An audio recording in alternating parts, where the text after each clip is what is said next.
Dum బిర్యానీనో, fried రైస్లో, ఇంకా non veg veg items బిర్యానీలతో చాలా తింటుంటారు.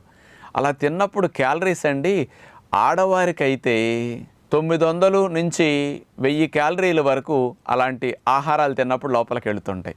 మగవారికైతే 1200 నుంచి 1400 వరకు తినే అవకాశం ఉంటుందన్నమాట. అంత శక్తిని వచ్చే క్యాలరీస్. డిన్నర్లో హెవీగా బిర్యానీలు లాంటివి తినబోతున్నాం ఈరోజు స్పెషల్స్ అనుకున్నప్పుడు మధ్యాహ్నం పూట సాధ్యమైనంత వరకు అసలు రైస్ జోలికి అస్సలు ముట్టుకోకుండా ఆ రోజు ఇంకా మంచిగా మీరు ఆలోచించదలిస్తే, ఇంకా బాగా ఎంజాయ్ చేయాలనుకోండి అలాంటివన్నిటిని మధ్యాహ్నం బాగా ఫ్రూట్స్ తినేసేయండి. ఎందుకంటే డిన్నర్లో ఎప్పుడు మీరు అందరూ ఫ్రూట్స్ తింటారు కదా, ఆ డిన్నర్లో తినాలి ఫ్రూట్స్ని లంచ్లో తినేసేయండి. ఆ ఫ్రూట్స్ తిన్నంత వర మీకు ఆకలి బాగా వేస్తుంది.